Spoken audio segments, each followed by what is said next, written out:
Porque de tal manera amó Dios al mundo, que ha dado a su Hijo nacido en forma única, el monogenes, el ungido de Dios, para que todo aquel que en él cree no se pierda, sino que tenga vida eterna.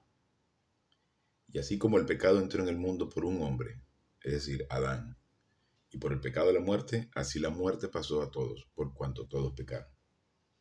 Pero entonces nos da las buenas noticias y las malas noticias. La mala noticia es que todos nacemos espiritualmente muertos, vivos biológicamente, vida de alma, pero muertos espiritualmente.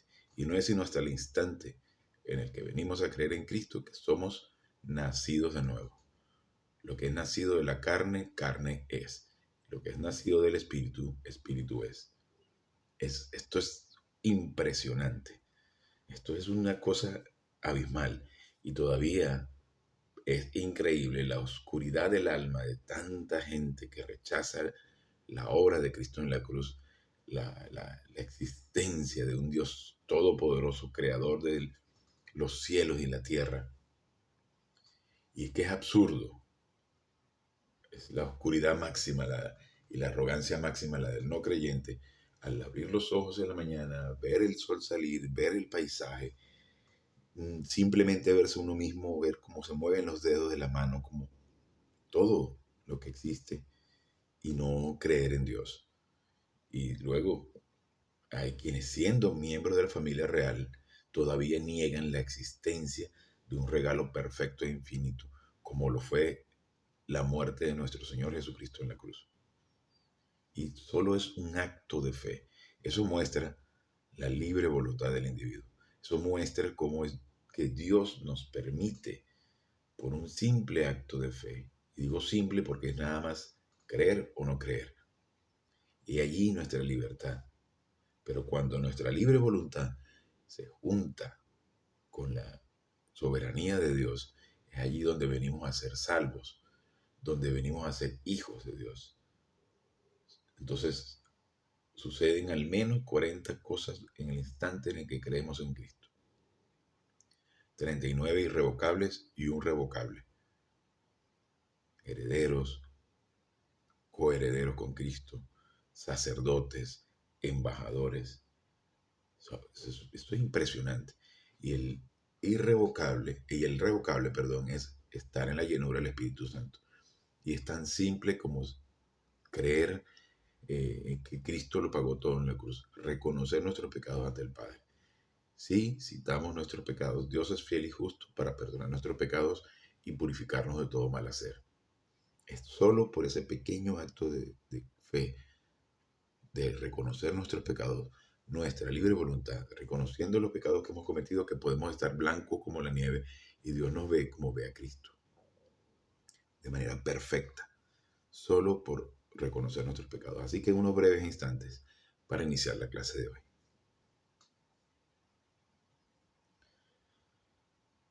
Gracias, Padre, por esta oportunidad y este increíble privilegio que nos das de poder conocer tu plan. Te pedimos que vengas a hacer claro todo este mensaje a fin de que podamos metabolizarlo para la honra y la gloria de su majestad Jesucristo. Esto es un increíble tema. El tema de la gracia es maravilloso y esta es la clase número 13. Sin embargo, hasta el momento es la serie que más tiempo le hemos dedicado, porque es de suma importancia. Todo es importantísimo, pero entender la gracia nos permite tener un nivel de libertad que no tenemos cuando no conocemos lo que es la gracia. Nos da un nivel de seguridad en el plan de Dios. Saber con propiedad que no perdemos en ningún concepto, por ningún concepto, la salvación. Que somos hijos de Dios, que estamos perpetuamente conectados, ligados, unidos a Dios por medio de la obra de Cristo en la cruz. Por eso es tan importante que entendamos lo que significa la gracia, que es un regalo de Dios y que solamente depende de lo que Él hace y no de lo que nosotros podemos hacer. Ejercitar los pecados es una manera de estar de nuevo en comunión con Dios, en comunicación directa con Dios. No existe teléfono más rápido, directo y conversación más directa que la comunicación que podemos tener directamente con Dios a través de la llenura del Espíritu Santo. Y en la clase de hoy, porque yo he querido adelantar un poco este tema para ir un poco más rápido y avanzar a siguientes temas. Sin embargo, es imposible leer un fragmento del texto que de una manera tan magistral el coronel lo resumió o lo juntó, hizo exégesis y sistematizó todo el tema de manera que pudiésemos tener concentrado la cantidad de versículos que corresponden al tema. Y es imposible avanzar rápido cuando te encuentras tantos versículos y tantas formas de demostrarnos que efectivamente el regalo de Dios es tan inmenso y que de muchísimas maneras y en muchas partes de la palabra de Dios nos muestra su gracia, su gracia. Y es que tan sencillo como que toda la palabra de Dios, desde Génesis hasta el Apocalipsis, se puede concentrar en una palabra: gracia. Entonces, si podemos establecer una política, digamos que un concepto elemental de la palabra de Dios, lo que quiere decirnos todo el tiempo es gracia. Pero la gracia no depende de nosotros, depende de Dios. Entonces, saber que el Todopoderoso, el ser único del universo, nos regala esto tan impresionante, nos da una tranquilidad, una seguridad permanente, cuando lo creemos y cuando lo hacemos propio. Y entender entonces que cualquier circunstancia, por más difícil que sea, es superada cuando todo lo más grande lo hizo Dios. Entonces, si Dios hace lo más grande, ¿cómo no va a hacer lo más pequeño? ¿Cómo no nos va a curar de una enfermedad o darnos el alimento y el sustento que necesitamos a diario? Ahora, si somos perdedores, miembros de la familia real, pero que nos comportamos como pordioseros, podemos tener lo elemental, la gracia logística, que no es más que techo, un par de mudas de ropa y un pan con mortadela. Pero dependiendo de nosotros, de nuestro crecimiento espiritual, de la disposición que tengamos, vamos a poder disfrutar de ese pan con mortadela como parte de la provisión divina y vamos a ser perfectamente felices. Independientemente si estamos enfermos, independientemente si tenemos una situación de crisis económica o si estamos viviendo bajo de un puente o no tenemos ni siquiera el pan con mortadela. Porque si entendemos el plan de Dios, podremos decir gracias, Padre, porque esta oportunidad que estoy viviendo de crisis me sirve para concentrarme en ti. Y en la medida que nos concentramos, comenzamos a disfrutar. Parece mentira y suena masoquista, pero podemos disfrutar la adversidad.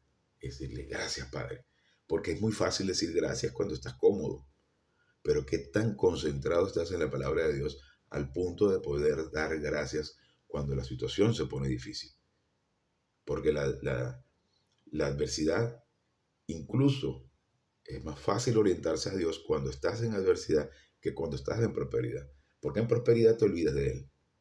Crees que esa comodidad depende de tus habilidades, de tu buena cabeza para los negocios. Y te olvidas de Dios. Adiós, déjame tranquilo en este momento que estoy en la playa disfrutando. Y no hay nada de malo con disfrutar un cóctel en la playa con unos langostinos. No hay nada de malo en eso, pero te olvidas de Dios.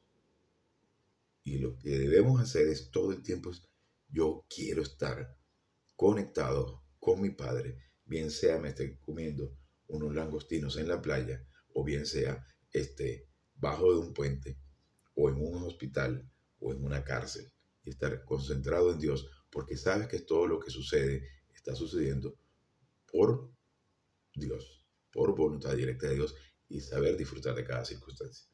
Bien, entonces continuando con nuestra clase, que fue magistralmente preparada por el coronel Robin Griffin y luego traducida al castellano por don Armando García. Yo quería saltarme algunos fragmentos, perdón, para avanzar un poco más rápido, pero es imposible avanzar más rápido. Y cuando veo que solamente voy por la clase número 13 que he grabado con esta, y veo que es nada comparado con el estudio de Isaías que está desarrollando, que está enseñando mi comunicador, don Armando García, y va por la clase 570 y algo. Y digo, bueno, me falta mucho para llegar a ese nivel. Pero esto es parte de todo el plan. Esto es un estudio para toda la vida. Y ya quisiera yo poder grabar clases todos los días, pero será decisión de Dios cuando sea el momento. Entonces, comenzando con la clase de hoy, nos habíamos quedado en la página 34 de un documento de 101 páginas. Pero ahí vamos avanzando. Y la idea es concentrarnos y avanzar todos los días un poquito, un poquito, un poquito.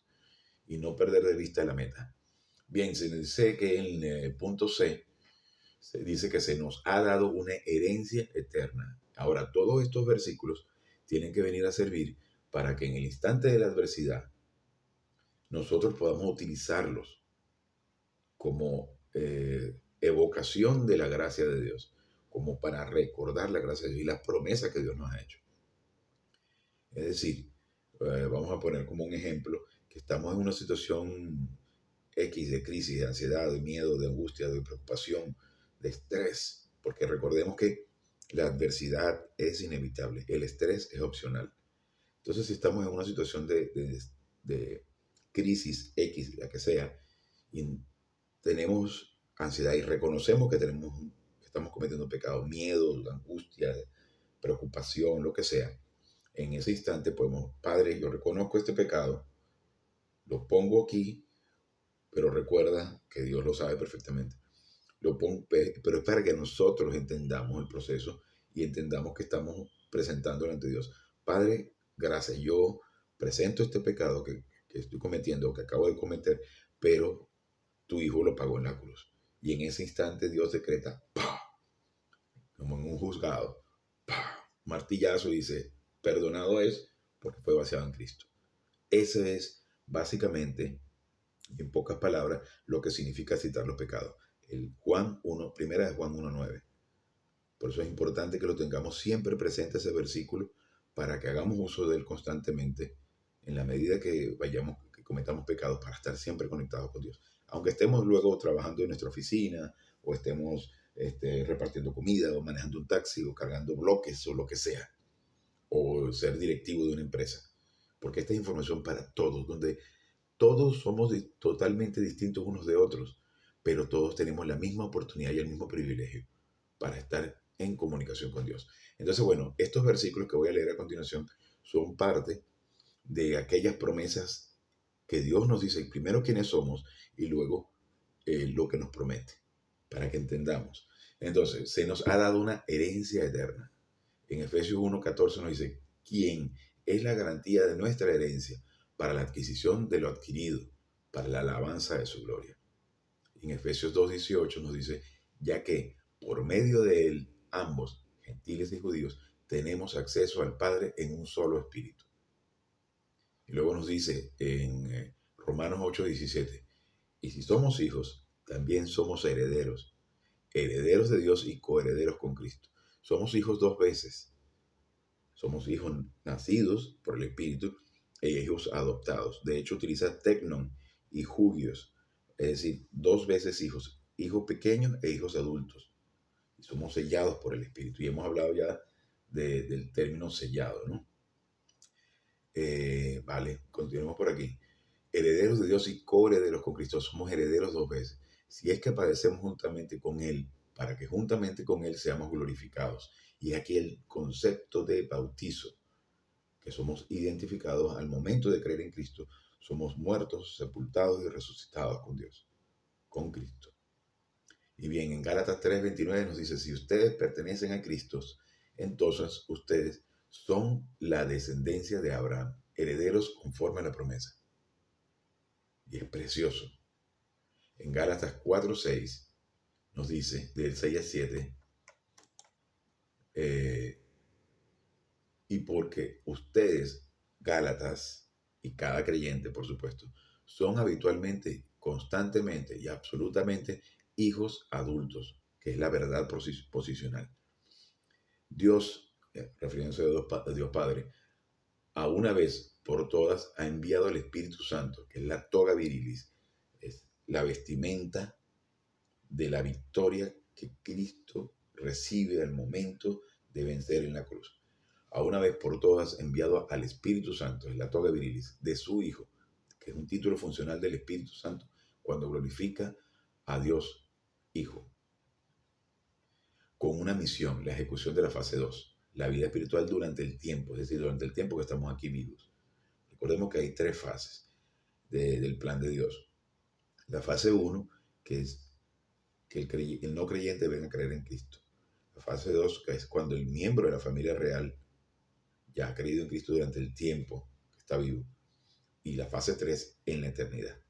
Pero nosotros estamos aquí en el campo de batalla con el propósito para que vengamos a crecer espiritualmente, porque no se crece en el tercer cielo. Se crece aquí, que es el campo de batalla. Tenemos la oportunidad de enfrentarnos a las circunstancias, es aquí. En el tercer cielo no va a haber adversidad. Pero cuando ya entendemos todo esto, que esto es estamos en una fase de entrenamiento y de combate. Eso es tal cual, tenemos que entenderlo de esa manera para que podamos sobreponernos a las circunstancias, que entendamos que estamos en una situación en la que estamos en constante entrenamiento porque estamos en un combate. Y cuando veamos el conflicto angélico es un tema impresionante. Vamos a comprenderlo mejor. Estamos en constante combate para que en el momento que dejemos el cuerpo, que estemos en el tercer cielo, cuando venga el Beuma, que es un estrado de evaluación. El Beuma es un término que se utilizaba en Roma cuando se terminaba un combate y al momento de presentarse en el estrado de evaluación, el César condecoraba al soldado según el comportamiento que hubiese tenido en el combate. Y había quienes no recibían nada, y había quienes sí recibían premios y condecoraciones, producto del desempeño que habían tenido en el combate. Y nosotros nos encontramos en un combate. Y en la medida que podamos enfrentar las adversidades con doctrina, con la palabra de Dios, haciendo uso de las herramientas, las armas, la armadura de Dios, durante el tiempo que estemos en el combate, nosotros recibiremos condecoraciones en el tercer cielo. Y aunque podamos derrumbarnos en algunos casos, que podamos tropezarnos en algunos casos, caernos, lo importante es que debemos levantarnos para estar siempre atentos con la palabra de Dios, para poder enfrentarnos a las situaciones, a fin de que podamos tener condecoraciones en el tercer cielo. Pero la condecoración no es lo que debe motivarnos. Lo que debe motivarnos es el hecho de estar en comunicación con Dios, en aprovechar las oportunidades para crecer espiritualmente, en que debemos pasar y queremos pasar la mayor parte del tiempo posible ante las circunstancias, ante las dificultades, concentrados en Dios, para salir victoriosos de cualquier combate que se nos presente. Y pueden haber infinidad de formas de combate, y cada uno de nosotros tiene su forma de combate. Y lo increíble es que cada situación se presenta según la naturaleza de pecado de cada uno de nosotros.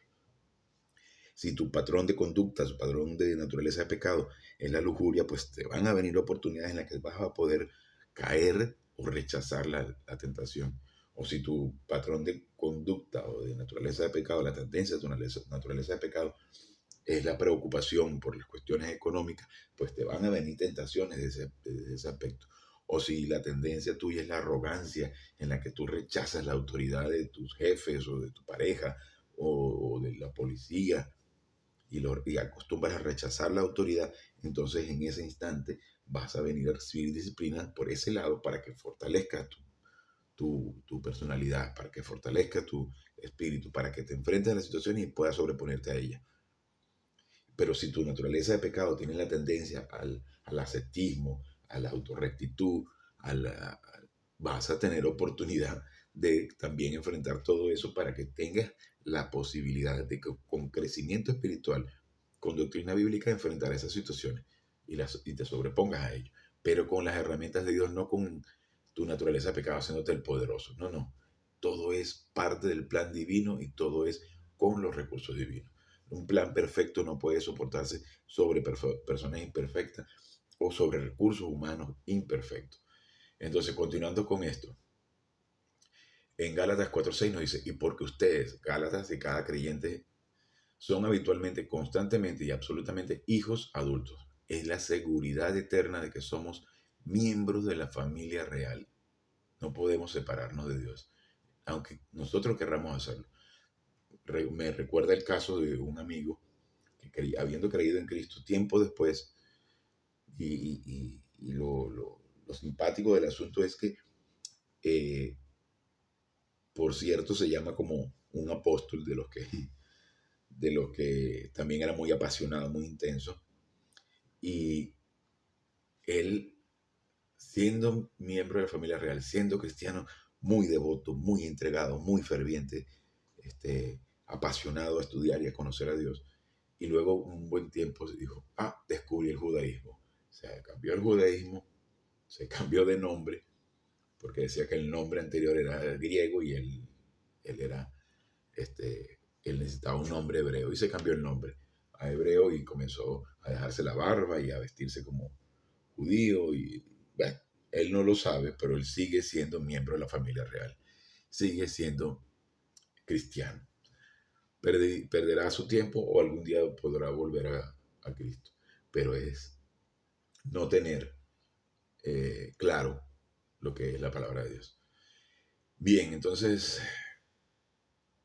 y dice, y porque ustedes son habitualmente, constantemente y absolutamente hijos adultos, Dios Padre, a una vez por todas enviado al Espíritu Santo de su Hijo, con una misión en nuestros corazones, exclamando, Padre, Abba, en arameo, Abba Padre. Eso es maravilloso. En Gálatas 4:7 nos dice, por lo tanto, ya no eres un esclavo, porque podemos ser esclavos físicamente, pero son libres espiritualmente. No es que libérate de tu amo o de la dictadura, es tú eres libre a partir del instante que, concentrado en Dios y sabiendo que naciste de nuevo, eres libre del control de tu naturaleza de pecado. La naturaleza de pecado ya no tiene poder, se lo cedemos voluntariamente, que es otra cosa. Por lo tanto, ya no eres un esclavo, sino un hijo adulto. Y sí, es que es incondicional. Y si un hijo adulto, y lo eres, porque es la segunda condicional, entonces también un heredero por medio de Dios. En Efesios 3:6 nos dice, para ser específico, que los gentiles son coherederos y miembros del mismo cuerpo y copartícipes de la misma promesa en Cristo Jesús por medio del Evangelio, es decir, por medio de las buenas noticias. Y en 1 Pedro 1:4 nos dice, resultando en una herencia incorruptible, incontaminable e inmarchitable, que es decir, no puede desaparecer, reservada en los cielos para ustedes. 1 Pedro 3:7, ustedes, y este tema es increíble también, porque de aquí parte todo un estudio, una doctrina que se llama la doctrina del matrimonio, que la veremos también, si Dios nos lo permite y tenemos tiempo suficiente, y nos da un cuarto de hora más, vamos a poder estudiar la doctrina del matrimonio, que es interesantísima y también bastante extensa. Así que los voy preparando para que, si quieren conocer todos estos temas, conflicto angélico, doctrina de la gracia, doctrina de la mujer, del hombre y mujer ideal, doctrina del matrimonio, los libros de Isaías, Filipenses, Efesios, Corintios, vamos a ir estudiando poco a poco todo eso en la medida que Dios nos lo permita. Ustedes, esposos, de la misma manera vivan con sus esposas en las bases del conocimiento como un recipiente más frágil. ¿Por qué dice recipiente más frágil? Que es el deseo de la mujer de tomar el control de todo. Siendo que es mujer, dándole honor, es decir, mostrándole respeto a ella como una compañera heredera de la gracia de la vida, para que sus oraciones no sean estorbadas. Y aquí podemos sacar un estudio súper amplio en cuanto al tema de la mujer, que no es inferior, pero tiene un rol específico dentro del plan de Dios, dentro de la familia y en la sociedad, que es increíble, que es importantísimo, pero no estar en esa payasada de feminazis, pegando gritos, con los sobacos peludos, con el cabello pintado de colores raros y agrediendo hombres, porque no están aquí para eso, como nosotros tampoco estamos aquí como hombres para maltratar a la mujer, para comportarnos como vagos sin vergüenza. Pasa que el rol de la familia y de las personas se ha distorsionado tristemente, pero es normal, ha pasado siempre y seguirá pasando mientras estemos aquí. Pero todos estos temas los vamos a desglosar más adelante cuando nos toque estudiar cada una de estas doctrinas. Pero bien, la oración es estorbada cuando existe una relación de distorsionada de lo que es la relación de pareja. Las oraciones no pueden llegar a ninguna conclusión ante Dios. Y bien, en Hechos 9:15 nos dice, y por esta razón Él es el mediador de un nuevo pacto, a fin de que siendo que una muerte ha sucedido para la redención de las transgresiones, es decir, cometidas bajo el primer pacto, aquellos que han sido llamados, que es la invitación divina, puedan recibir la promesa de la herencia eterna. Vamos a ver el punto D, la regeneración. Esta envuelve dos cosas. Dios Espíritu Santo crea un espíritu humano y nos lo da a nosotros de tal manera que Dios Padre puede imputar la vida eterna en este espíritu humano. En 2 Corintios 1:22 nos dice, es también quien nos ha sellado y ha dado al Espíritu en nuestros corazones. El Espíritu Santo como garantía. Punto E, vida eterna. Dios Padre imputa su vida eterna a nosotros. Al mismo tiempo, Dios Espíritu Santo nos introduce en unión con Cristo para compartir la vida eterna de su majestad nuestro Señor. Nosotros tenemos doble beneficio de vida eterna. Dios imputa la rectitud de Dios Espíritu Santo y la rectitud de Dios Hijo. Es decir, por eso es que dice que somos herederos de Dios y coherederos con Cristo, doblemente hijos. Esto es impresionante. Y podemos ver aquí la increíble oscuridad de la religión y de muchísimos miembros de la familia real que creen que pueden perder la salvación. Pero esto nos da un nivel de seguridad impresionante al entender que es imposible, porque nos lo dice infinidad de veces, en muchísimas maneras, en muchísimos versículos, nos dice que es imposible que podemos perder la salvación. Sin embargo, hay quienes creen que pueden perderla, porque tienen que añadirle algo a la cruz,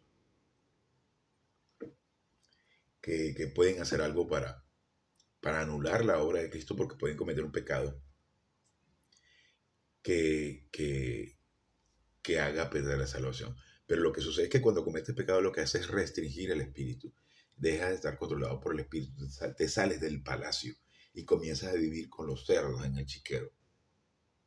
Y así tenemos que verlo, que cuando estamos fuera de comunión, preocupándonos con miedo, con angustia o yéndonos a burdeles y dejándonos llevar por las drogas o al alcohol, ambas tendencias son igualmente podridas, pero nadie puede eh, ponerse medallitas o decir que es bueno, porque cada uno de nosotros lo hacemos constantemente. Cuando nos preocupamos, cuando tenemos miedo, cuando estamos angustiados, cuando tenemos miedo, cuando vamos a hacer algo que no debemos hacer o pensamos algo que no debemos pensar. Así que nadie es mejor que nadie. Cada uno tiene su tendencia. Entonces, es cuestión de que nosotros podamos observarnos y encontrar esos lugares donde fallamos y en ese instante citar nuestro pecado de estar de nuevo en comunión con Dios y dejar de estar en el chiquero para estar en el palacio como quienes somos realmente para Dios, que somos miembros de la familia real. Entonces, continuando aquí, y nos dice doble beneficio para la vida eterna, ¿vale? Entonces, en E, su punto 1 y luego su punto A, B, y así se va a seguir desglosando. En Juan 3:15 al 16 nos dice, en Juan 3:15 nos dice, para que todo el género humano que cree en Él tenga vida eterna. En Juan 3:16 nos dice, porque vean, cláusula de propósito, el Dios Padre, amó al mundo, es decir, a todo el género humano, tanto que es un adverbio de grado, es decir, con tal nivel y con tal intensidad, con el resultado que Él dio a su Hijo, el nacido en forma única, es decir, unión hipostática, deidad indisminuida y humanidad verdadera, a fin de que todos, es decir, cualquier número de seres humanos que en Él creen, en Jesucristo, absolutamente nunca perecerán, sino que tendrán vida eterna. Esto, cuando hablamos de los 10 solucionadores, tenemos que recordar que uno de ellos es sentido personal de destino. Es decir, que estemos convencidos y seguros que un momento en el que dejemos de respirar, dejemos de estar en este pellejo con huesos, y algunos de nosotros con bastante grasa. En el instante en el que dejemos este cuerpo, estaremos de inmediato en el tercer cielo, cara a cara con Dios. Y no veamos la muerte con preocupación. Es un evento que va a suceder, es algo que es normal. Sí, más bien deberíamos ver la muerte como una oportunidad para poder por fin despojarnos de tantas cosas y poder estar en el tercer cielo. Eso es un increíble regalo. Entonces, si viene una guerra y lanzan una bomba y ahorita todo el mundo anda corriendo con la cabeza, ay, como gallina sin cabeza, preocupados. Bueno, no todo el mundo, pero muchos están divirtiéndose todavía. Pero va a venir una guerra, sí. ¿Y cuál es el problema?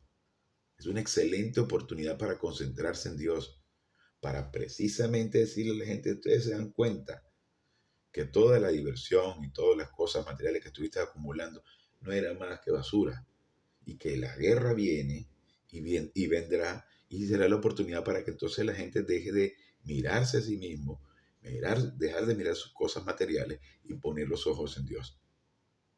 Y en la clase de pastores que estoy recibiendo es increíble porque justamente estamos estudiando el tema de la guerra y del servicio militar. Y es interesante y muy importante que la gente, que los países tengan un ejército sólido, que sepan defenderse por sí mismos y no estar en Unión Europea, OTAN, alianzas para poder defenderse de un enemigo. Cuando cada nación debe estar fuerte, con un ejército poderoso que se pueda defender a sí mismo. Porque de lo contrario, tu soberanía depende de otra nación. Y eres un debilucho que tienes que esperar que alguien te venga a defender. Pero eso son parte de las distorsiones de todo este tipo de asociaciones y grupos y tratados internacionales que lo único que hacen es violar la soberanía de cada nación y hacerlos cada vez más debiluchos. Pero vendrá, sí, vendrá el conflicto. Y entonces será una oportunidad para dejar de poner los ojos en los individuos, en las circunstancias, en las situaciones y ponerlos en Dios. Tendremos que enfrentar todo eso. Pero situaciones difíciles hacen hombres fuertes. Yo les doy mi vida eterna y no perecerán jamás, y nadie les arrebatará de mi mano, nos dice en Juan 10, 28. Es bueno que tomen nota de estos versículos, porque así cuando tengamos una adversidad, y sí, pero yo no tengo nada de qué preocuparme. Si me voy a enfrentar a una cirugía de alto riesgo y puedo dar el cuerpo, sí, ¿cuál es el problema? Aquí tengo a Dios, no te preocupes por nada. En lugar de eso, coloca tus peticiones ante el trono de la gracia, con actitud de gracia. ¿Qué quiere decir eso? Que en el momento tú presentas tu petición, Padre, esto es lo que yo quisiera, pero lo que tiene que hacerse es tu plan, no el mío. Si yo debo irme en ese instante, en dejar el cuerpo y estar contigo, gracias, Padre. Una actitud de gracia y de confianza, total y verdadera. Entonces, pues, si estamos en un conflicto, yo le doy vida eterna y no perecerán jamás y nadie los arrebatará de mi mano. Tener la garantía y la seguridad de que vamos a estar en el tercer cielo. Y nos dice en Juan 6:47, desierto, desierto. Y recordemos que cuando dice desierto, desierto, o sea, cierto, desierto, no desierto de aridez y arena, sino desierto, desierto, o sea, punto de doctrina. Presten atención. Yo les digo, el que cree en mí tiene vida eterna. Es más fácil que eso, no hay nada más. Tenemos vida eterna, eso es un nivel de seguridad que no se puede tener con nada más. De hecho, tú firmas un contrato con una empresa aseguradora de tu vehículo y pagas y se pagó la mejor póliza de seguro y es antirrobo y antiincendio y anticatástrofe. Y muchas veces te sale una letra pequeña que no te explican qué es y perdiste el seguro, perdiste tu vehículo y no te lo recompensan. Pero imagínense que pueden pagar la mejor póliza de seguro con la mejor empresa, la más seria, y te paga el 100%. Dios es más certero, más seguro todavía. Y bien, nos dice en el punto 4, primera de Juan 5, del 11 al 13, en su punto A. Primera de Juan 5:11. De hecho, este es el testimonio, que Dios nos ha dado vida eterna, la vida de Dios. Y esta vida está en su Hijo, Jesucristo. Y Jesús Cristo, el comisionado para la salvación, el Mesías. Impresionante. Primera de Juan 5:12 nos dice, el que tiene el Hijo tiene la vida eterna, por supuesto. El que no tiene el Hijo de Dios no tiene la vida, es decir, el que no cree en Cristo. Es más simple, es una fórmula perfecta, una fórmula matemática perfecta, donde Dios te dice 2 más 2, 4. Nada más. El que tiene el Hijo tiene la vida. El que no tiene el Hijo no tiene la vida. No hay nada más que agregarle. Y no hay manera de que tú puedas perder tu salvación, ni tampoco que le puedas añadir algo a la salvación. Por eso, cree en Cristo no dice, cree en Cristo y ve, arrodíllate, cree en Cristo y ve y predica, cree en Cristo y diezma, cree en Cristo y arrepiéntete, cree en Cristo y...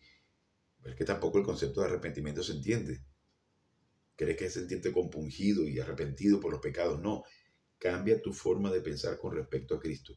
Deja de verlo como un individuo que no hizo nada en la cruz y comienza a verlo como el Hijo de Dios, como Dios mismo, que vino a pagar todos los pecados de forma perfecta. Y recordemos que pecado es actuar independientemente de Dios. Tan pecado es prostitución, drogas y alcohol y mentir y robar, como preocuparse, como ser chismoso, lengua larga, autorrecto que critica y juzga a los demás. Bien, en su punto C, en 1 Juan 5:13 nos dice, estas cosas les he escrito a ustedes que creen en la persona del Hijo de Dios, a fin de que ustedes conozcan que ustedes tienen vida eterna. Entonces, ¿existe alguna otra cosa que le podamos añadir o que podamos poner en duda si perdemos o no la salvación? Entonces, de manera. En el subpunto F, en el punto F nos dice la rectitud imputada de Dios, en Romanos 3:22. Precisamente la rectitud de Dios, recordemos que los atributos divinos son soberanía, amor, rectitud, justicia, vida eterna, omnipotencia, omnipresencia, omnisciencia, inmutabilidad y veracidad. Y al momento de creer en Cristo se nos es imputada la rectitud, porque es el atributo que hace que Dios Padre ame a Dios Hijo ame, bueno, la esencia, en general la esencia. Dios Padre, Dios Hijo y Dios Espíritu Santo comparten la misma esencia, son coiguales, pero son tres personas distintas, cada uno con una función específica dentro del plan. Donde Dios Padre diseña el plan, Dios Hijo lo comunica, Dios Padre diseña el plan, Dios Hijo lo ejecuta y Dios Espíritu Santo lo comunica. Y entonces a nosotros se nos es imputada la rectitud. Esto es impresionante. Cómo unos individuos tan imperfectos como nosotros podemos tener posicionalmente la rectitud de Dios, aunque experiencialmente seamos un fracaso. Entonces, la rectitud imputada de Dios en Romanos 3:22. Precisamente la rectitud de Dios a través de la fe, es decir, creer en Jesucristo, para todos aquellos que creen, porque no hay distinción, es decir, entre el judío y el gentil. El punto G, suena raro eso, ¿no? Justificación. Su punto 1 dice en Gálatas 2:16, pero sabiendo que el hombre no es justificado por las obras de la ley, sino a través de la fe en Cristo Jesús, precisamente nosotros hemos creído en Cristo Jesús para que podamos ser justificados por fe en Cristo y no por las obras de la ley, porque por las obras de la ley ninguna persona será justificada. No existe manera de que nosotros podamos ser justificados producto de nuestro comportamiento o por cumplir con las escrituras del Antiguo Testamento, con los mandamientos. Porque de hecho, nosotros fuimos incapaces o somos incapaces de cumplir los 10 mandamientos. Que en realidad si vamos al Talmud, vamos a la Torá y vamos al Antiguo Testamento, al Pentateuco, que son los 5 primeros libros de la Biblia, y leemos, hay muchísimos más de los 10 mandamientos. Y somos incapaces de cumplir, ni siquiera uno. Porque nosotros, en Romanos 3:28, porque nosotros mantenemos que el hombre es justificado por la fe, totalmente aparte de las obras de la ley. Y en Tito 3:7 nos dice, siendo justificados por su gracia, seamos hechos herederos en la base de la confianza de la vida eterna.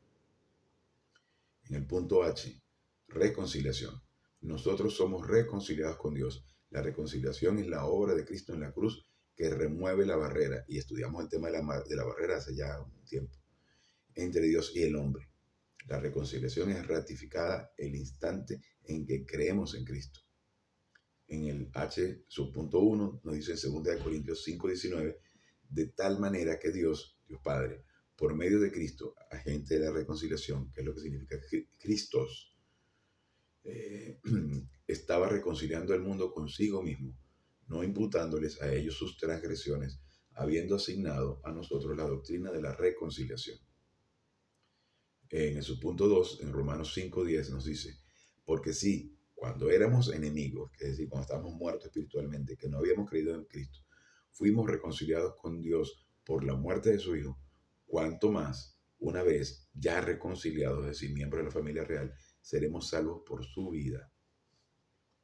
En Colosenses 1:20 nos dice, y por medio de él, de Jesucristo, reconciliar todas las cosas, sean cosas sobre la tierra, hombre, o cosas en los cielos, ángeles, consigo mismo, Dios Padre, habiendo hecho la paz, es decir, la reconciliación entre Dios y el hombre, a través de la sangre de la cruz, a través de él, de Dios Hijo. Recordemos que la sangre no es la que paga los pecados, no es la sangre física, es la sangre, es la muerte espiritual. La sangre es una representación de lo que sería la muerte espiritual de Cristo en la cruz, como sustituto.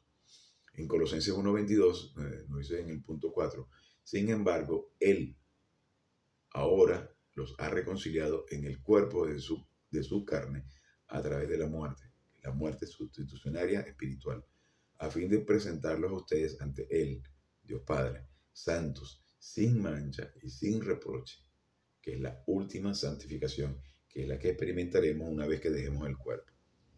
Y puede ser que esa muerte venga mañana mismo, o puede ser que venga en algunos años, o venga el rapto primero, no sabemos. Bien, en el punto I, propiciación. La propiciación significa que Dios Padre está satisfecho con la obra del Hijo. Propiciación es satisfacer la justicia de Dios. Una cosa es reconciliación, propiciación y pago ilimitado, que es lo que sucede en el instante de la cruz. Y también lo vamos a ver más adelante con más detalle, pero la propiciación es la satisfacción de la justicia divina. Oh Padre, sé propicio a mí. Y es interesante esa analogía que hace Cristo cuando dos hombres suben al templo a orar. Uno de ellos, un pecador, y reconoce y dice, Padre, perdóname porque soy un pecador. Sé propicio a mí. Y si paga el precio tú porque yo no puedo. Y el otro individuo, un fariseo, cumplidor de la ley, dice, qué bueno que no me hiciste como este individuo. Entonces, ¿cuál de los dos bajó justificado? ¿Cuál de los dos estuvo bien ante los ojos de Dios?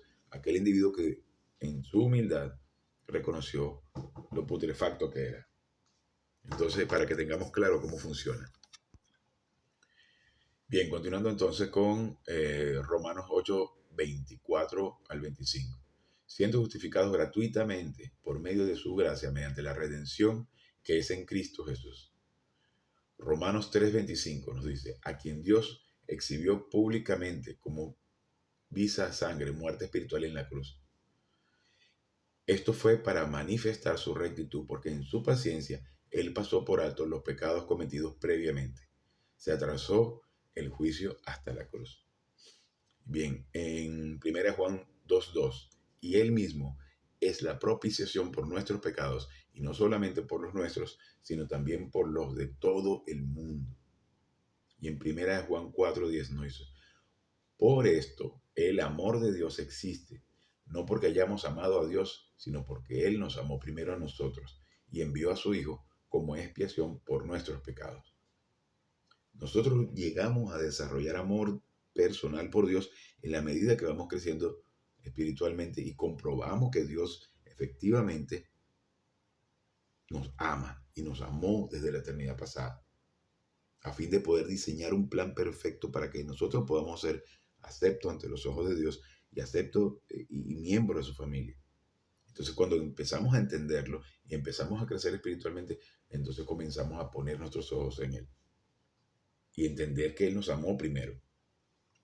Ok, el pago ilimitado. Ya vimos reconciliación, justificación. Ahora vamos a ver el pago ilimitado. El pago ilimitado significa que Jesucristo fue juzgado en la cruz por todos los pecados personales en la historia. Esto significa que la salvación está disponible para cualquiera. En el J, su punto 1, nos dice en 2 Corintios 5, del 14 al 15. En el 5:14 nos dice, porque el amor de Cristo nos sigue motivando. De hecho, hemos alcanzado esta conclusión, que uno, la humanidad de Cristo en la cruz, murió como sustituto por todos. Recordemos que es Hooper más el genitivo. Por eso se puede traducir más detalladamente en el castellano como murió como sustituto por todos, cada miembro del género humano. Por consiguiente, todos murieron. Y en 2 Corintios 5:15 dice, de hecho, Él murió como sustituto por todos, para que los que viven ya no vivan para sí mismos, sino para Él, para Jesucristo, quien murió como sustituto por ellos y resucitó por ellos. Punto 2, en 2 Corintios 5:19 nos dice, de tal manera que Dios Padre, por medio de Cristo, agente de la reconciliación, el Mesías, el Christos, estaba reconciliando al mundo consigo mismo, no imputándoles a ellos sus transgresiones, habiendo asignado a nosotros la doctrina de la reconciliación. Primera de Timoteo 2:6, quien, Jesucristo, se dio a sí mismo como rescate, un sustituto por todos, el género humano, de lo cual se dio testimonio a su debido tiempo. Recordemos que Cristo, solamente un hombre libre puede pagar el precio por un esclavo. Y nosotros éramos esclavos del mercado de esclavos al estar muertos espiritualmente. Y nosotros no podemos salirnos del mercado de esclavos, tenemos que ser redimidos. Y redimidos significa el pago del precio por un esclavo. Y solo un hombre libre puede hacerlo. Y Cristo es quien es el hombre libre que paga el precio. Y lo paga con el precio más infinitamente alto y caro del universo, que es su sangre, su muerte espiritual. Entonces, repitiendo este versículo que es interesantísimo. Primera de Timoteo 2:6. Quien, Jesucristo, se dio a sí mismo como rescate, un sustituto por todos, por el género humano, de lo cual se dio testimonio a su debido tiempo. Esas 3 obras en la cruz. Primera de Timoteo 4:10. Porque es por esto que trabajamos y nos esforzamos, porque hemos puesto nuestra confianza en Dios viviente, quien es el Salvador de todo el género humano, especialmente de los creyentes, con énfasis en creyentes, primariamente de creyentes. Nos lo dice varias veces. Tito 2:11, porque la gracia de Dios se ha manifestado trayendo salvación a todo el género humano. Hechos 2:9, yo no sé aquí lo abreviaron de tal forma que no sé exactamente si es hecho o hebreo, yo creo que es hecho, pero vamos a confirmarlo para no darle una información errónea. Vamos a buscar aquí en la Biblia, primero aquí tenemos Hebreo 2:9, vamos a ver si coincide, para no darles una información equivocada.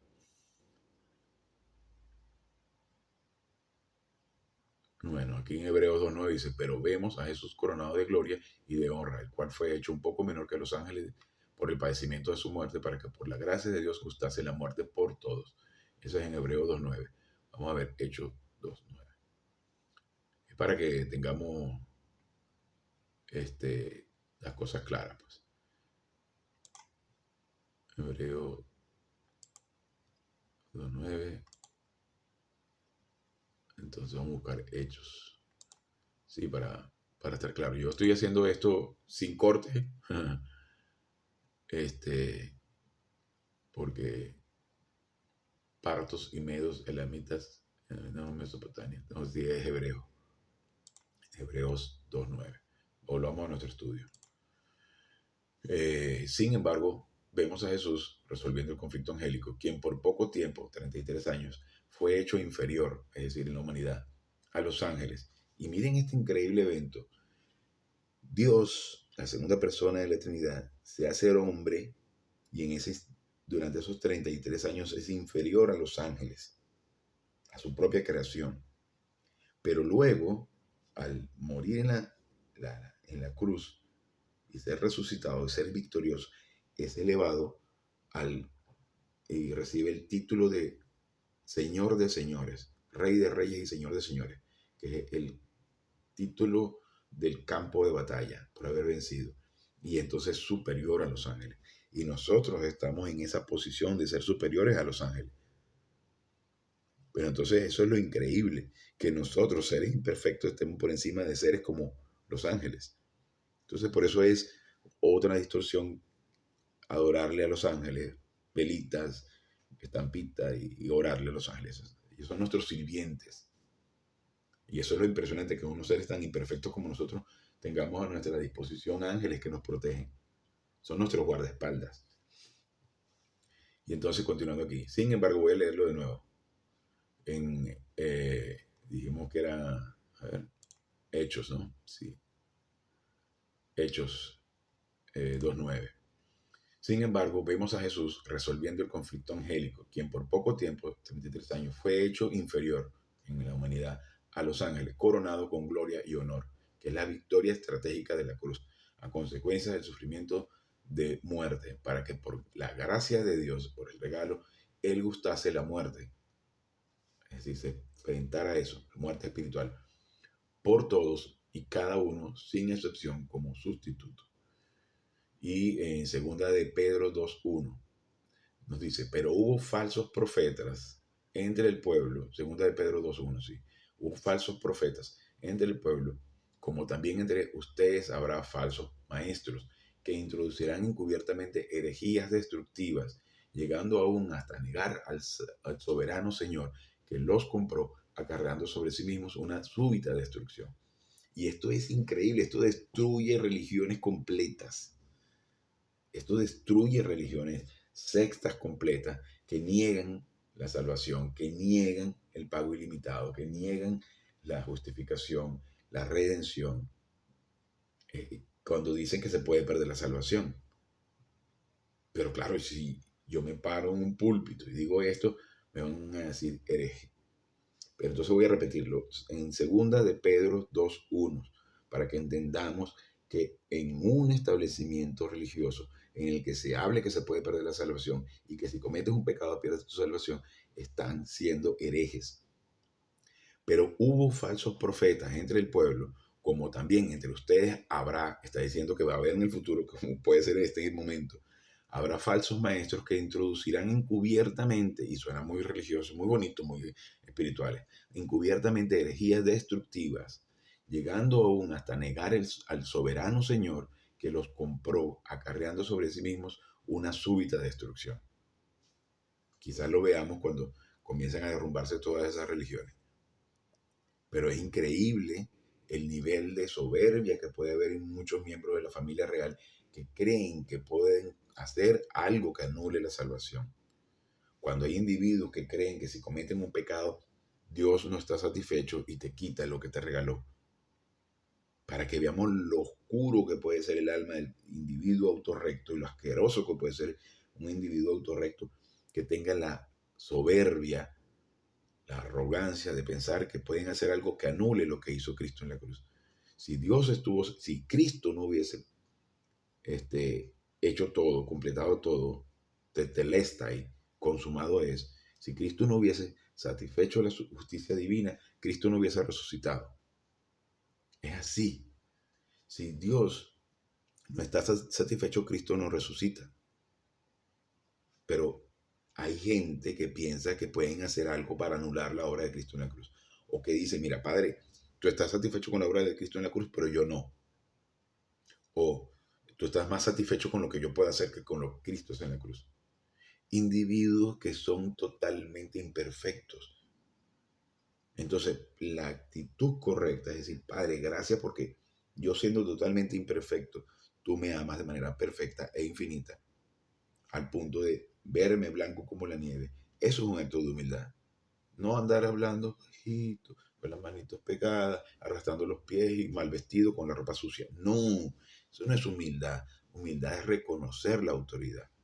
Y la máxima autoridad es nuestro Señor, pagando todos los pecados en la cruz por nosotros para que tengamos acceso al increíble regalo de la salvación y luego para que nosotros nos enfoquemos en que todo fue provisto por Él. Pero hubo, y esto es increíble, pero hay que leerlo de nuevo, pero hubo falsos profetas entre el pueblo, como también entre ustedes, y se visten de perfección y de bondad y de espiritualidad, y se ven muy bonitos, y hablan muy bonito, muy espirituales, muy místicos, y elevan sus manos y oran. Y aquí podemos estar criticando, juzgando, burlándonos, y, pero cuidado, porque también nosotros somos unos defectuosos. Pero hubo falsos profetas entre el pueblo, como también entre ustedes habrá falsos maestros que introducirán encubiertamente herejías destructivas, llegando aún hasta negar al soberano Señor que los compró, acarreando sobre sí mismos una súbita destrucción. Y en 1 Juan 2:2 nos dice, y Él mismo es la propiciación por nuestros pecados, y no solamente por los nuestros, sino también por los de todo el mundo. Es increíble el infinito regalo de Dios para nosotros. Dios, qué bello. Y con esto terminamos la clase de hoy. Espero que le haya servido de edificación para que estemos claros de lo que nosotros tenemos como regalo. Así que una pequeña oración y nos retiramos. Gracias, Padre, por esta oportunidad y este precioso privilegio que nos das de poder estudiar tu plan. Gracias por este mensaje, gracias por esta oportunidad. Bendícenos con el conocimiento de esta información para que podamos glorificarte en el nombre de su majestad Jesucristo. Amén.